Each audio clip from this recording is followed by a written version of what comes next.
que Deus, é só isso que Ele requer de nós. Deus não requer tanto da gente. Vamos falar um pouco na verdade Ele requer sim. Vamos falar um pouco da palavra de Deus então. A gente está falando de João 17, coloca para mim por favor, João 17, do verso 6 ao 9. A gente vai falar um pouco em nome de Jesus. E vamos pedir, Deus, em nome de Jesus Cristo, fala, Senhor, ao nosso coração. Pai, que o Teu Espírito, ó Deus, fale conosco, que o Teu Espírito trate conosco, Pai. Que nada, ó Deus, de mim mesmo, ó Deus amado, venha à tona, Deus, mas que o Teu Espírito, ó Deus, fale conosco pela Tua palavra, Deus, para a edificação das nossas vidas, Pai. Nós dependemos de Ti, Senhor, em nome de Jesus Cristo. Como diz, ó Deus, a Tua palavra, Pai, lá nas bem-aventuranças, ó Deus, nós somos pobres de espírito, Senhor, não há nada em nós mesmos, ó Pai, que possa nos ajudar, nós dependemos totalmente do Senhor, ó Deus, nós somos pobres de espírito, queremos sempre ser, ó Deus, pobres de espírito, que o Teu Espírito Santo fale conosco, ó Deus, trate no nosso coração, Pai, no nome de Jesus Cristo, amém e amém. Vamos ler então, ok, manifestei o Teu nome aos homens que me deste do mundo, eram teus, tu nos confiaste, e eles têm guardado a tua palavra. Eu quero que você, olha, antes da gente mudar o verso, volta um pouquinho, Daiane, por favor. Olha, Jesus diz nesse verso aqui, olha só, os homens que me destes do mundo, nós somos dados a Deus do mundo. E ele diz ali, eram teus, você vê, nós éramos de Deus, antes de nós sermos de Jesus Cristo, nós éramos de Deus, nós pertencíamos a Deus, e Deus nos deu para Jesus Cristo. Antes da fundação do mundo, antes que nós existíssemos, antes que qualquer coisa existíssemos, nós já pertencíamos a Deus, e Ele deu então a Jesus Cristo, e Ele fala aqui, eu manifestei o Teu nome aos homens que me deste do mundo, eram teus, Tu nos confiaste, e eles têm guardado a Tua palavra. Próximo. Agora eles reconhecem que todas as coisas que me tens dado, provêm de Ti. Porque eu lhes tenho transmitido as palavras que me deste, e eles as receberam, e verdadeiramente conheceram que saí de Ti, e creram que Tu me enviaste. É por eles que eu rogo, não rogo pelo mundo. Veja bem, de novo aquilo, eu oro por eles, por aqueles que o Senhor me deu, eu não oro pelo mundo. Jesus Cristo não quer nada com o mundo. Deus não quer nada com o mundo, a não ser que eles se convertam e venham para Cristo. É a única coisa. Por isso o próprio Jesus Cristo fala, eu não oro pelo mundo, mas eu oro por aqueles que me deste, porque são teus. Amém. Bom, desse momento nós vimos tudo aquilo, vocês lembram, né? Se você estava aqui, você lembra, nós falamos do conselho que Deus teve, nós falamos semana passada daquela hora da cruz, daquela hora crucial ali da morte da cruz do Calvário, por que Jesus Cristo fez aquilo, e nós vemos agora nessa parte do sermão, onde Jesus Cristo começa então a orar pelos discípulos dele, e ele não orava só pelos discípulos dele, a gente vai ver mais tarde, num verso mais adiante, que ele fala que ele ora também por todos aqueles que viriam a crer no Evangelho pela pregação deles, ou seja, por nós. Jesus Cristo já naquela ocasião estava orando por mim e por você, desde aquela ocasião ele orava por nós, e ele continua orando por nós. Jesus Cristo estava para partir aqui, né? Ele estava para ir para a cruz, e ele estava preocupado com os discípulos, o coração deles estava pesado, e ele não estava orando por eles, Jesus Cristo estava orando por eles, né? Desse momento então ele começa a fazer isto, e isso aqui nos mostra o quão necessário é orar, mesmo sabendo da onisciência de Deus, mesmo sabendo que Deus ele já sabe tudo, isso não pode ser uma desculpa para que a gente não ore. Jesus Cristo, eu tenho certeza que Jesus Cristo sabia, que Deus sabia de tudo aquilo que ele ia orar, colocando as pessoas no mundo, mas ele orou a si mesmo. Isso que mostra a necessidade que nós temos. Às vezes a gente fala assim, eu não vou orar, vou ficar falando com Deus a mesma coisa, Deus já sabe. Não, Jesus Cristo mostra aqui que nós temos que orar, nós temos que levar as nossas petições diante de Deus sempre, em oração. Jesus aqui ele fala para Deus um monte de coisas sobre os discípulos que Deus já sabia, e ele sabia que Deus já sabia de tudo aquilo que ele estava falando ali, mas ele orou a si mesmo, e ele repetiu as mesmas coisas várias vezes. Nessa oração aqui, Jesus repete as mesmas coisas várias vezes, como se Deus fosse surdo, ou como se Deus fosse meio abestado, talvez. Ele repete tantas vezes, que as pessoas falam assim, que quando a gente repete as coisas demais, é porque, você está achando que eu sou o quê? Você está achando que eu sou retardado, falando tanto assim, né? A gente tem essa sensação, mas Jesus Cristo repetiu várias e várias vezes. Semana passada eu dei um exemplo aqui de quantas vezes Jesus Cristo repetiu algumas coisas, nós vamos ver aqui de novo. Ele repetia as mesmas coisas, e esse negócio de repetir as mesmas coisas é uma característica de pessoas que oram. Se você é uma pessoa que ora a Deus, você repete sempre as mesmas coisas. Toda hora que você dobra o seu joelho, você repete sempre as mesmas coisas. Você coloca a sua família na mão de Deus, você coloca a sua igreja, você coloca as pessoas que você ama, você coloca toda a situação. Deus já sabe, Deus já ouviu tudo aquilo, mas nós colocamos de novo, por quê? Porque nós insistimos e nós continuamos orando. Deus já sabe, mas Deus ele tem prazer em nos ouvir, chegar até Ele e colocar todas aquelas coisas ali, porque isso é comunhão com Deus, isso é relacionamento com Deus. A gente não pode falar, Deus já sabe. Não, não é assim. Jesus Cristo mostra muito bem isso aqui. Tem um negócio interessante lá, a gente não vai em 2 Reis, no capítulo 19, versículo 14, onde o rei Ezequias recebe umas cartas lá de ameaça de uns outros reis que estavam querendo atacar ele, e aqueles reis estavam falando do Deus de Israel e tudo. Ezequias, todo irritado, pega aquelas cartas e vai na presença de Deus e mostra, olha aqui, Senhor, o que esse povo escreveu? Com coisa que Deus não sabia o que estava nas cartas ali, né? Mas ele leva, olha aqui, Senhor, lê aqui para você ver, o que esse povo está falando do Senhor, né? Então, a gente tem que fazer isso. Em Filipenses 4:6, coloca por favor, né? Filipenses capítulo 4, versículo 6, diz assim, não andeis ansiosos de coisa alguma, em tudo, porém, sejam conhecidas diante de Deus as vossas petições, pela oração e pela súplica, com ação de graça, tá vendo? Não andeis ansiosos, mas as suas petições, elas têm que ser conhecidas, você tem que fazer elas conhecidas diante de Deus. Então a gente chega e a gente repete, porque é necessário fazer isso. Jesus, ele então ora pelos seus discípulos, e ele apresenta as razões pelas quais ele está orando por eles, né? Nunca nos esqueçamos do exemplo de Jesus Cristo, como Ele fez e como Ele quer que nós façamos, né? E nesse mesmo capítulo, aqui no versículo 9, nós já lemos, ele diz assim, eu rogo por eles, não rogo pelo mundo, mas rogo por aqueles que me deste, porque são teus. Interessante que do livro de Atos até o livro de Apocalipse, existe somente um tema na Bíblia, e ele é exatamente esse aqui, o que um cristão é, o caráter de um cristão, exatamente o que um cristão é. Todas as cartas que Paulo escreveu, todas elas foram escritas exatamente para nos ajudar a viver nesse mundo aqui cheio de problemas, sabendo que nós somos dele. E aqui Jesus Cristo fala, né, eu oro por eles, por aqueles que tu me deste, nós somos dele. Eu tenho enfatizado aqui em várias pregações, várias vezes eu falo do fato de nós estarmos em Cristo, de nós sermos parte dele, nós somos partes integrantes do corpo de Cristo. Por quê? Porque nós somos dele. E aqui Jesus foca exatamente isso, no caráter do cristão, né? No versículo 6, no primeiro versículo, ele fala, eu manifestei o teu nome aos homens que do mundo me destes.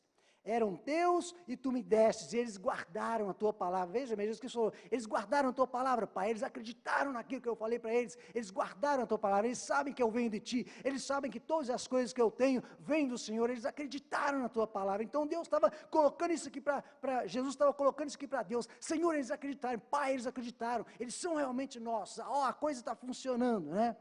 Eu vim e fiz aquilo que o Senhor mandou que eu fizesse. E segundo esse texto aqui, Jesus Cristo fala que o cristão não é deste mundo, e ele repete isso 4 vezes, só que nesse pedaço, ele fala no versículo 6, no versículo 9, no versículo 14, no versículo 16, e ele continua repetindo isso por todo o texto. A gente vai continuar vendo à medida que a gente vai nesse capítulo. Por quê? Por que ele repete? Porque ele quer gravar isso nas nossas mentes, que nós não somos do mundo, nós temos que entender isso, nós não somos do mundo, nós estamos aqui nesse mundo, mas nós não somos do mundo, nós não pertencemos a esse mundo, nós não fazemos as coisas que esse mundo faz, e nós não vemos as coisas como o mundo vê. É isso que ele quer deixar muito claro aqui para nós, por isso ele repete tanto. E no verso 9, ele diz, né, que ele ora somente por nós, não pelo mundo. Como eu disse já, a única oração que a gente deve fazer pelo mundo é que o mundo seja salvo, nada mais. A gente não pede bênçãos para o mundo, é inútil. Deus não vai abençoar um povo, um mundo que não quer saber nada com ele, eles estão totalmente fora de Deus, totalmente fora de Deus. Algo que todos nós devemos saber é que nós vivemos nesse mundo cheio de coisas malignas, mas o nosso Salvador Jesus Cristo está orando por nós todo instante. Imagina Jesus Cristo lá nos céus orando por nós. A Bíblia diz que Ele está lá intercedendo por nós a todo tempo.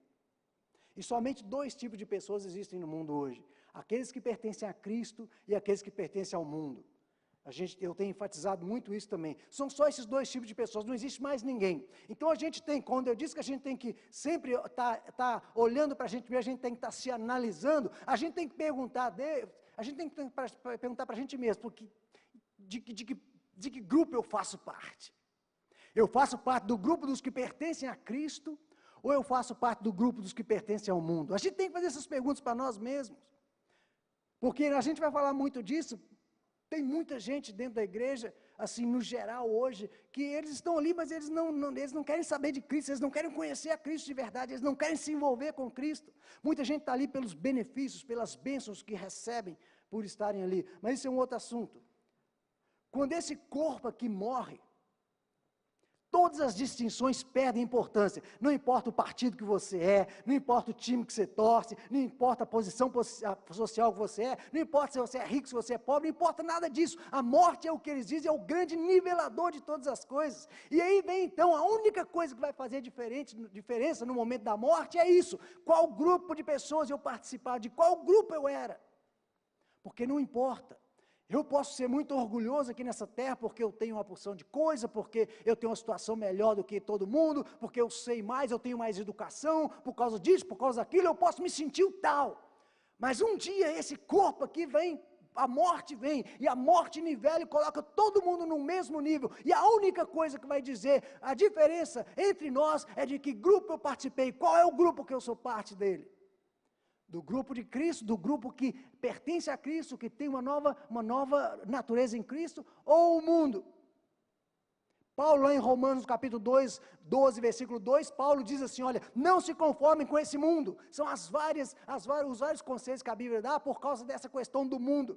Em Romanos 12, 2, ele diz, não se conformem com esse mundo. Eu não vou ler o versículo. Em Tiago, capítulo 4, versículo 4, Tiago diz assim, não sabeis vós que a amizade do mundo é inimizade contra Deus?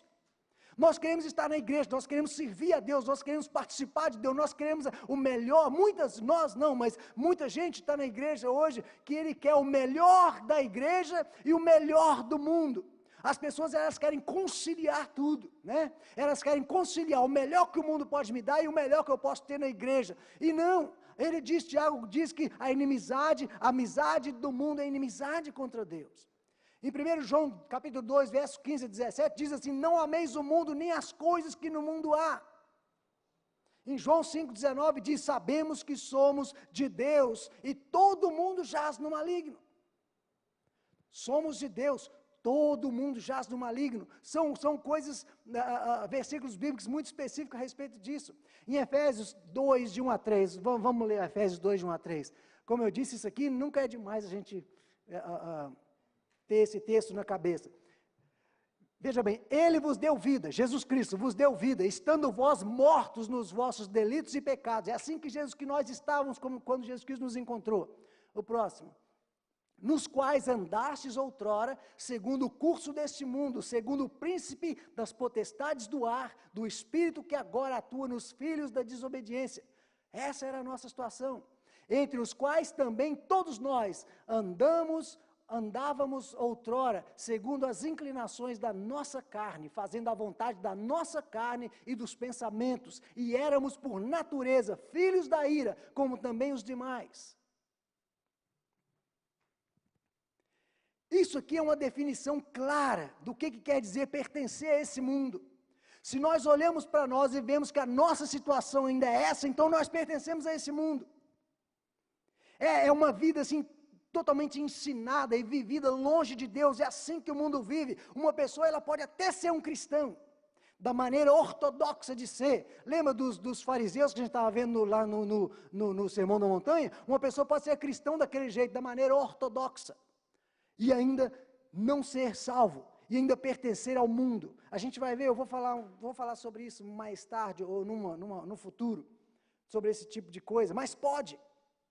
Porque de acordo com Cristo, muitos naqueles dias, isso aqui é muito importante, de acordo com Jesus Cristo, naquele dia, naquele grande dia, muitos virão a Ele dizendo, Senhor, Senhor, não profetizamos nós em Teu nome, não curamos enfermos em Teu nome, não fizemos um monte de coisas em Teu nome, e Jesus Cristo vai olhar para eles e vai falar assim, apartai-vos de mim, malditos, porque eu nunca vos conheci.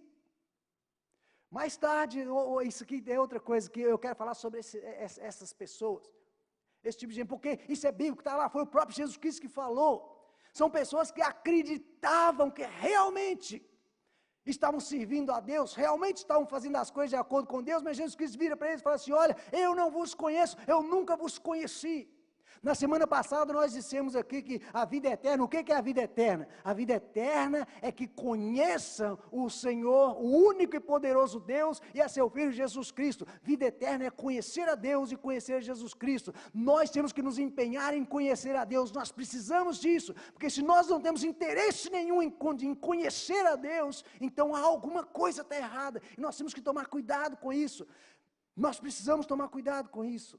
Muitos naqueles dias virão, e eles dirão isso: Senhor, Senhor. Eles vão ouvir essa coisa toda. Nós temos, por isso que eu falei que nós temos que fazer uma alta análise de nós todos os dias. Nós temos que fazer uma alta análise. Como que é isso? Porque pertencer ao mundo é uma atitude fundamental. É ser governado pela mentalidade, pela aparência e pelos caminhos desse mundo em que nós vivemos. Aqui nesse versículo 2 desse Efésios que nós vimos aqui, a gente viu isso, são pessoas que se opõem totalmente a Deus, aquele tipo de pessoas que a gente acabou de ler naquele texto aqui, se opõem totalmente, completamente a Deus.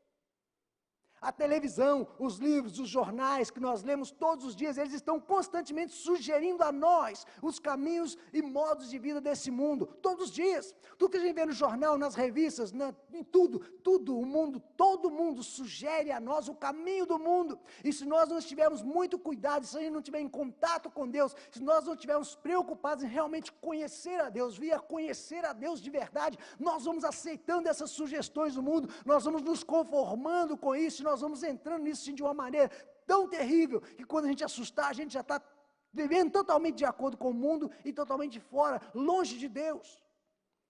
Aí é quando chega naqueles momentos que a gente não está, sabe? Quando chega qualquer momento que a gente tem que escolher entre Deus e qualquer outra coisa, a gente esquece, a gente escolhe outra coisa.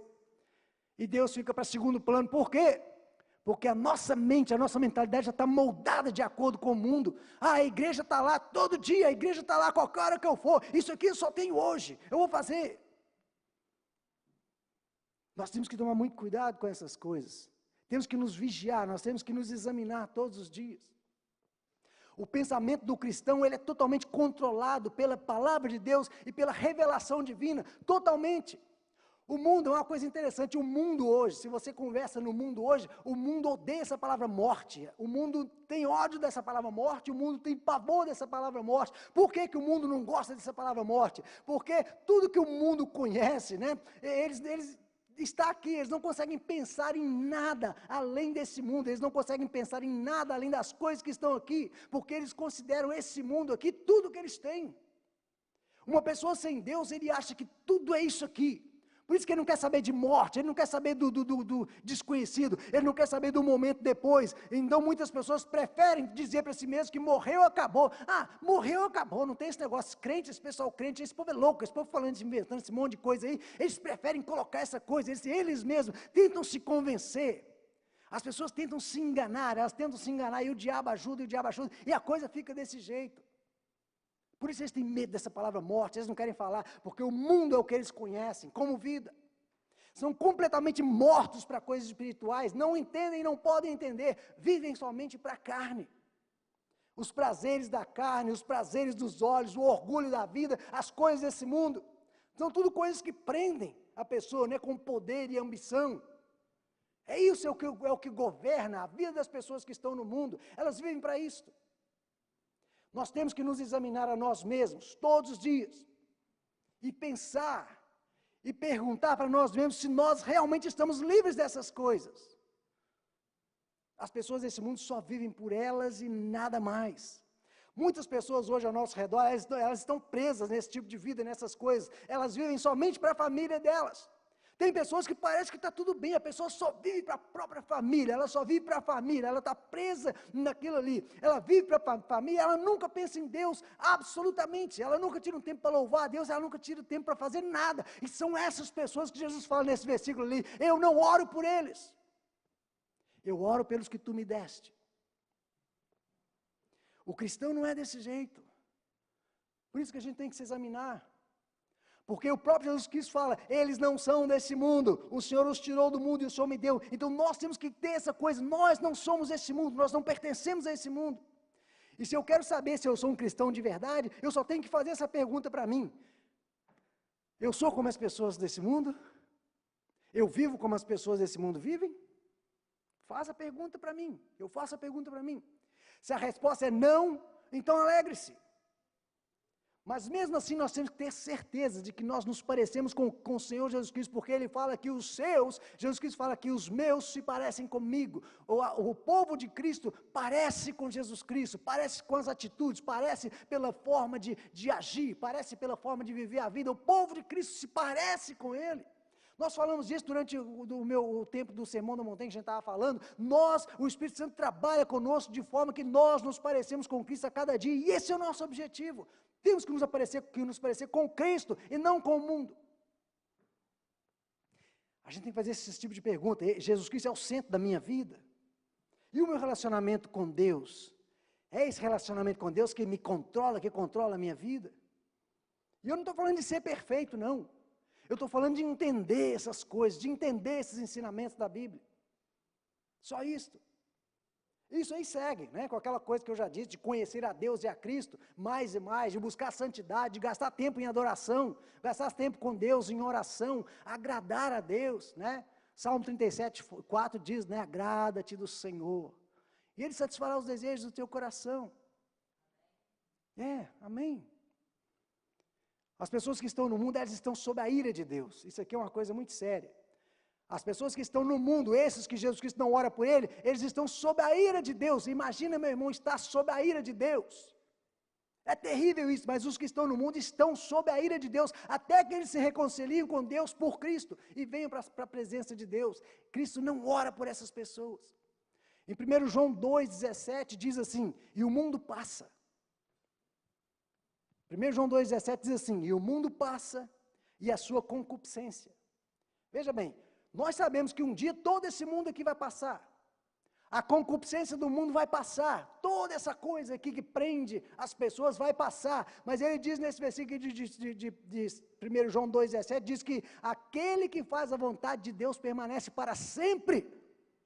O mundo vai passar. Mas quem faz a vontade de Deus permanece para sempre. E naquele mesmo versículo lá, quando Jesus Cristo fala para aquele povo, apartai-vos de mim, maldito, porque eu não vos conheço, lá ele diz que aqueles que são deles são aqueles que fazem a vontade de meu Pai. Fazer a vontade de Deus é importante. Obediência, não sacrifício. E lá no versículo 6 de João 17, ele diz lá naquele primeiro versículo, nós dizemos, manifestei o teu nome aos homens que do mundo me deste, eram teus e tu nos deste, e guardaram a tua palavra. Nós somos o que somos, porque nós somos povo de Deus. Essa é uma doutrina muito negligenciada hoje em dia, muito negligenciada hoje em dia. E Jesus repete isso em vários versos, Jesus repete isso aqui, que nós somos de Deus. Isso é uma doutrina da Bíblia, nós somos povo de Deus. Nós não somos do mundo, nós somos povo de Deus.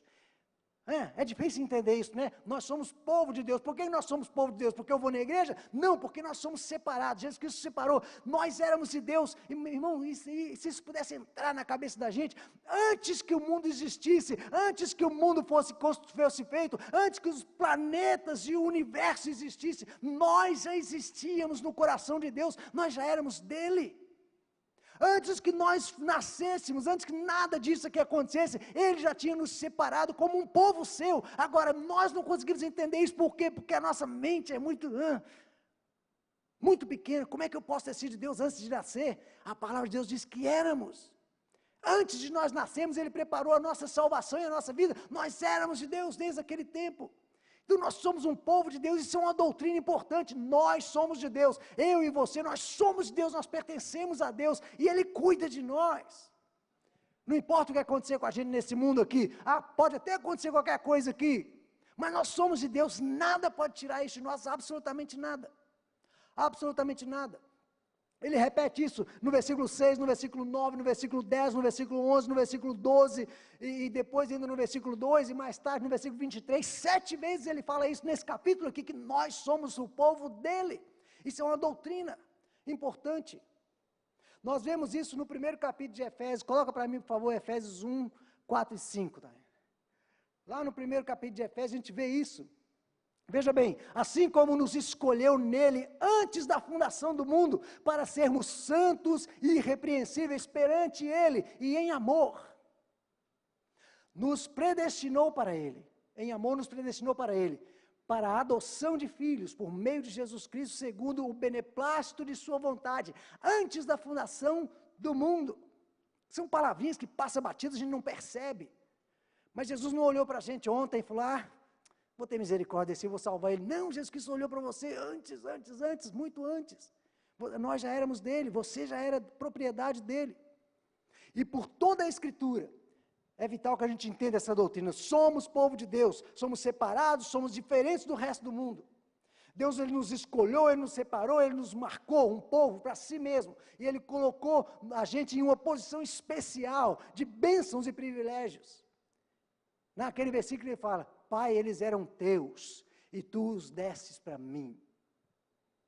Agora, por que Deus nos deu para Jesus Cristo? Deus nos entregou para Jesus Cristo para que nós fôssemos transformados, para que nós fôssemos preparados para a glória e o convívio com Deus Todo-Poderoso. E Jesus Cristo veio para isso, para nos preparar. Por quê? Porque nós não poderíamos ser o povo de Deus da maneira como nós estávamos. Jesus, Ele nos salvou, Ele nos redimiu, Ele nos santifica, Ele vai nos glorificar, para que nós possamos ser a alegria e o prazer de Deus. Por isso Ele morreu na cruz por nós. Nós não poderíamos ser povo de Deus com o pecado dentro de nós, porque quando Adão caiu, o pecado entrou no mundo. O pecado entrou, então, o pecado fez com que nós tivéssemos essa natureza podre, pecaminosa, odiosa. Nós não poderíamos ser o povo de Deus desse jeito. Então Jesus Cristo veio, Ele nos deu para Jesus Cristo, para que Jesus Cristo morresse na cruz do Calvário e purificasse a nossa vida, transformasse a nossa vida e nos fizesse prontos e preparados para sermos povo dEle, como Ele preparou, como Ele predestinou. E a nossa visão de salvação, ela é muitas vezes inadequada, né?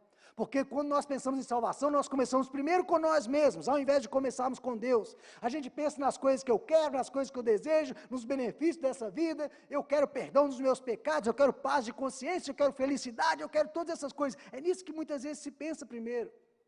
Tudo isso é muito importante, sem dúvida, mas nós devemos começar com Deus, com os planos de Deus, a fundação do mundo, como que Ele nos trouxe para a Tua presença, como que Ele enviou Jesus Cristo, o Seu Filho amado, para morrer naquela cruz, para que o meu pecado e o seu pecado fossem limpados de uma vez por todas. Nós devemos começar assim: Deus, muito obrigado, Senhor, pelo sacrifício de Jesus Cristo da cruz do Calvário, que salvou a minha vida. Era eu que merecia morrer lá e não Ele, mas Ele fez isso por mim. Mas muitas vezes a gente quer só o perdão do pecado, a gente quer as bênçãos que vêm de Deus, a gente quer as coisas boas que a gente recebe com isso, mas a gente não quer se comprometer. É como eu disse, a gente não quer se aproximar de Deus, conhecer a Deus. Nós não queremos ser aquele cristão que lá nas bem-aventuranças diz, nós não queremos ser pobres de espírito, nós não queremos ser mansos, nós não queremos ter aquele coração daquela maneira, nós não queremos andar daquela forma. E não funciona dessa maneira. Deus, Ele nos trouxe, Ele nos quer preparados e prontos para o reino dEle. Nós temos que pensar nisto. A gente está muito acostumado a ouvir, né? Um monte de mensagem assim que bate na cabeça, fala, não, está tudo bem, Jesus Cristo já preparou tudo, Jesus Cristo já fez tudo. Não, esquenta a cabeça não, mas as coisas não são desse jeito. As coisas não são desse jeito. Nós temos que lutar. A gente não fala assim, Deus, tira essa coisa ruim de mim, não. Paulo explica, a gente fala que, olha, nós é que temos que nos abster da aparência do mal, somos nós que temos que mortificar a nossa carne, as obras da carne em nós, somos nós que temos que parar de fazer as coisas, não fala, Deus, tira isso de mim, nós temos que fazer isso. Somos nós que temos que fazer, nós temos que trabalhar isso. Jesus, Ele fala assim, trabalhar a sua salvação com temor e tremor, nós temos que trabalhar a nossa própria salvação. É o relacionamento com Deus que importa. Moisés preferiu ser perseguido com o resto do mundo, com o resto do povo, do que habitar nos palácios de Faraó. A coisa mais importante é que nós percebamos quem nós somos. Sejamos santos. Por quê? Porque eu sou santo, diz o Senhor. Honre ao seu pai, honre a Deus. Lá em Levíticos 11:44, diz. Vamos meditar nisso. Eu vou parar por aqui, está na hora. Mas vamos meditar nessas coisas. Não comecemos por nós mesmos, né, quando a gente for pensar nisso, nas nossas necessidades, Mas levantemos a nossa mente, o nosso coração, e contemplemos o plano glorioso de Deus para as nossas vidas. Vamos orar por nós mesmos, que os olhos do nosso entendimento eles se abram, e que nós possamos conhecer as riquezas da glória de Deus e a sua herança em nós. Amém, Jesus. Vamos orar. Deus Todo-Poderoso, nós glorificamos o Teu nome, Senhor. Deus, nós bendizemos pela Tua palavra, Senhor amado, em nome de Jesus Cristo. Meu Pai, eu peço que a bênção do Senhor, ó Deus, a graça do Senhor, a misericórdia do Senhor seja sobre as nossas vidas. Deus, nós queremos Te servir de verdade, meu Pai. Nós queremos, ó Deus, ser totalmente transformados, ó Deus, pelo Teu Espírito Santo, meu Pai. Meu Deus, nós não queremos viver nesse mundo aqui nos enganando a nós mesmos, ó Pai. Não, Pai. Nós viemos a Ti, Senhor, nós somos lavados e remidos no sangue de Cristo, e nós queremos, ó Deus, ser verdadeiramente transformados, ó Pai, em servos do Senhor, em pessoas que se pareçam com Cristo, que tenham a natureza do Senhor nas nossas vidas, pessoas que amam a Tua palavra, Senhor, que amam, ó Deus amado, tudo aquilo que vem de Ti, Senhor. Deus, nós queremos nos esquecer dos nossos impulsos, nós queremos, ó Pai, nos esquecer das nossas necessidades, nós queremos nos esquecer, ó Deus, das coisas que nós realmente queremos demais, nós queremos buscar o Senhor primeiro, e ao Teu reino, Senhor, e temos a certeza, Pai, de que tudo aquilo que nós precisamos, Pai, será garantido pelo Senhor, ó Deus, nas nossas vidas, porque nós buscamos primeiro o Teu reino, Senhor. Deus amado, que aquele homem, ó Deus, lá do Sermão da Montanha, Deus, que aquele cristão do Sermão das Montanhas, Senhor, ele seja real na nossa vida, Pai, ele se desenvolva na nossa vida, Deus, pelo poder do Espírito Santo, meu Deus. Pai, que nós venhamos a ser, ó Deus, pobres de espírito, ó Deus, como a Tua palavra diz. Deus, que nós venhamos, ó Deus, amado, a realmente chorar, ó Deus, pelos nossos pecados, ó Pai. Que nós venhamos, ó Deus, a ter fome e sede de justiça no Senhor, Pai. Que nós venhamos a ter um coração, ó Deus, amado, totalmente transformado pelo Senhor, em nome de Jesus, meu Deus. Que nós sejamos pacificadores, Pai, em nome de Jesus Cristo. Que nós sejamos, ó Deus, cristãos dignos, ó Pai, da Tua palavra, Senhor, dignos, ó Deus amado, do Teu amor, Senhor. Nós não somos dignos